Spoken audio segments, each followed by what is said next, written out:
Hi guys, this is all new Bajaj Pulsar 150 LED head lamp తోటి కొత్త colour schemes తోటి వచ్చిందనమాట.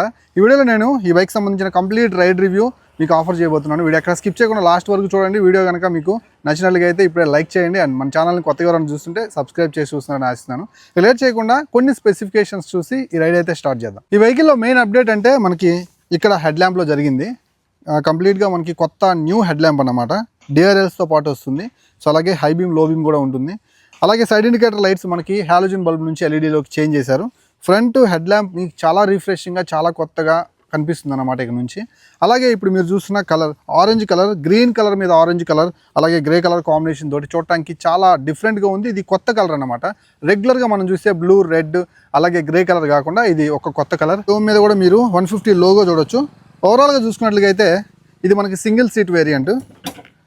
దీంట్లో స్ప్లిట్ సీట్ సంబంధించిన డ్యూయల్ డిస్క్ వేరియంట్ రేపు నేను రివ్యూ చేస్తాను. సో ఇది మనకి సింగిల్ సీట్, ఫ్యామిలీకి చాలా కంఫర్ట్ ఉంటుంది అండ్ ఫ్యూల్ ఎఫిషియెంట్గా ఉంటుంది. Because of back side 100 section tyre అయితే ఉంటుంది. ఫ్రంట్లో 80 సెక్షన్ టైర్ 80/100 అయితే ఉంటుంది అనమాట. 17 ఇంచ్ టైర్స్, ట్యూబ్లెస్ టైర్స్ అనమాట ఇవి. సో నేను ఎక్కి కూర్చుంటే వెహికల్ ఇలా ఉంటుంది. 790 mm సీట్ హైట్, 5.4 ఉండే వాళ్ళు కూడా సీట్ ఈజీగా యాక్సెస్ చేయొచ్చు. సో అప్ టు 6 feet ఉండే వాళ్ళకి కూడా యాప్ట్గా సూట్ అవుతుంది. స్లైట్లీ స్పోర్టియర్ అండ్ క్లాసిక్ అనమాట. Iconic legendary vehicle. Clip and handle bars తోటి ఆఫర్ చేస్తున్నారు అండ్ మెటల్ ఫ్యూయల్ ట్యాంక్ తోటి వస్తుంది. 15 లీటర్స్ మనకి same engine, single cylinder 4-stroke 2-valve air cooled engine. So మనకి 13.25 Nm టార్క్ని, 14 bhp పవర్ని ప్రొడ్యూస్ చేసే మంచి పర్ఫార్మెన్స్ని ఆఫర్ చేసేటువంటి smooth and refined engine. Ride చేసుకుని వచ్చాను ఇక్కడ దాకా, కాస్త స్మూత్గా అనిపించింది. అండ్ కిక్ రాడ్ వస్తుంది అనమాట. స్టాండర్డ్ వేరియంట్లో డ్యూయల్ డిస్క్లో మీకు కిక్ రాడ్ అయితే ఉండదు. ఓవరాల్గా 165 mm గ్రౌండ్ క్లియరెన్స్ ఉంటుంది కాబట్టి పెద్ద స్పీడ్ బ్రేకర్స్ ఎక్కించిన మీకు ఎలాంటి ప్రాబ్లం ఉండదు. సో సింగిల్ సీట్ కాబట్టి ఫ్యామిలీకి హ్యాపీగా మీరు తీసేసుకోవచ్చు అనమాట.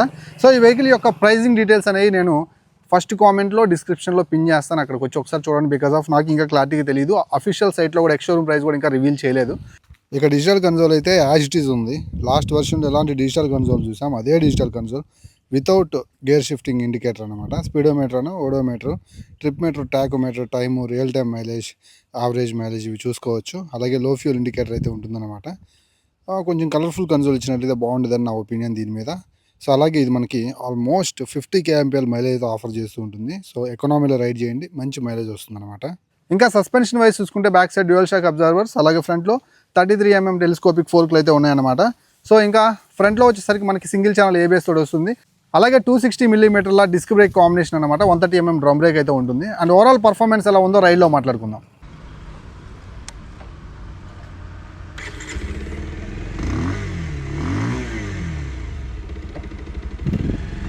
సంవత్సరానికి ఇంజన్ మాత్రం చాలా రిఫైన్ చేస్తున్న ఫీలింగ్. చాలా స్మూత్ అనిపించింది ఇంజన్. సో ఫస్టే మనకి ఇక్కడ ఆఫ్ రోడ్ వచ్చింది. సో ఈ ఆఫ్ రోడ్ దాటిన తర్వాత హైవే మీదకి వెళ్ళి రైడ్ చేద్దాం. సస్పెన్షన్ ఫీడ్బ్యాక్ అయితే ఎవర్ గ్రీన్. బ్యాక్ సైడ్ నుంచి ఎండ్యూరెన్స్ డ్యూయల్ షాక్ అబ్జర్వర్స్ అదరగొట్టేస్తున్నాయి.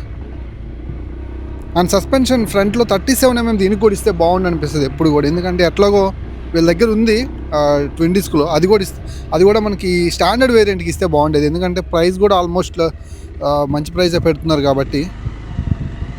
ఓవరాల్గా అయితే మాత్రం సస్పెన్షన్ వైజ్ ఇదేం డిసప్పాయింట్ చేయదు మిమ్మల్ని. మంచి సస్పెన్షనే ఉంది. ఇన్స్టెంట్ పూల్ అయితే అంత హెవీగా అయితే లేదు కానీ డీసెంట్ పర్ఫార్మెన్స్ అయితే ఉంది. ఇనిషియల్ పూల్ అయితే ఓకే. మీరు ఇందాక నుంచి గమనించారా, నేను ఫస్ట్ గేర్ని సెకండ్ గేర్ని టచ్ చేస్తున్న ప్రతిసారి టక్మన్ సౌండ్ వస్తుంది. సో గేర్ షిఫ్టింగ్లో అది ఒక్కటే స్టార్టింగ్లో నోటీస్ చేశాను అండ్ రిమైనింగ్ 3 ఓకే. సో అవి కూడా సర్వీసెస్లో వెళ్ళిపోతాయి, స్మూత్గానే పడతాయి. గేర్ షిఫ్టింగ్ అయితే మాత్రం మిమ్మల్ని డిసప్పాయింట్ చేయదనుకుంటున్నాను.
Wow, very very very smooth performance. బండి ఎంత హెవీ ఆర్పిఎంలో ఉన్నా సరే ఆ పర్ఫార్మెన్స్ ఏదైతే ఉందో ఆ స్మూతర్ సైడ్ ఎక్కడా కూడా మిమ్మల్ని డిసప్పాయింట్ అయితే చేయదు. చాలా స్మూత్ చేశారు, ఇంకా ఇంకా షార్ప్ చేస్తున్నారు దీన్ని. ఎనీవేస్ ఒక డీసెంట్ సక్సెస్ఫుల్ 150cc ఇంజిన్ అన్నమాట. పల్సర్ సర్వైవ్ అవడానికి ఈ ఇంజిన్ ఒక కారణం. చాలా స్మూత్ పర్ఫార్మెన్స్ అయితే ఇచ్చింది. అండ్ గేర్ షిఫ్టింగ్ చేసేటప్పుడు ఫస్ట్ సెకండ్ గేర్స్ తప్ప నుంచి అండ్ ఆ తర్వాత 3 గేర్స్ కూడా చాలా సాఫ్ట్గా పడిపోతున్నాయి. అండ్ మంచి స్పోర్టియర్ సిట్టింగ్ అండ్ ఒక nimble handle bar, clip on handle bar, slightly ఒక 7 to 10% దాని మీదకి లీన్ అవుతాం, కాస్త బ్యాక్వర్డ్ అయితే వెళ్తున్నాయి కాళ్ళు. And sufficient rider seat also. And చాలా చిన్న బైక్ లాగా అనిపిస్తుంది, నాకైతే అనిపిస్తూ ఉంటుంది ఎప్పుడు బజాజ్ పల్సర్ 150 రైడ్ చేస్తున్నా.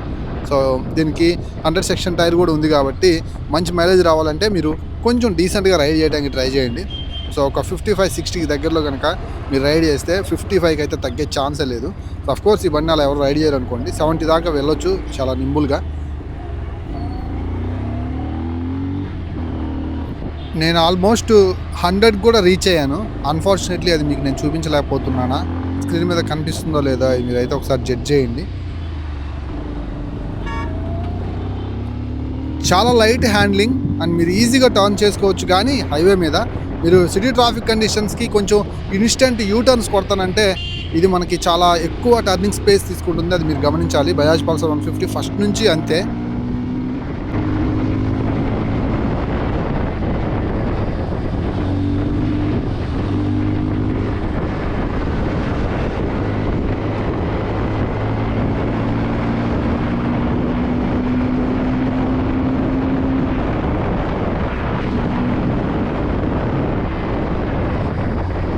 బ్రేకింగ్ బయట అయితే అంత టూ హై అయితే లేదు.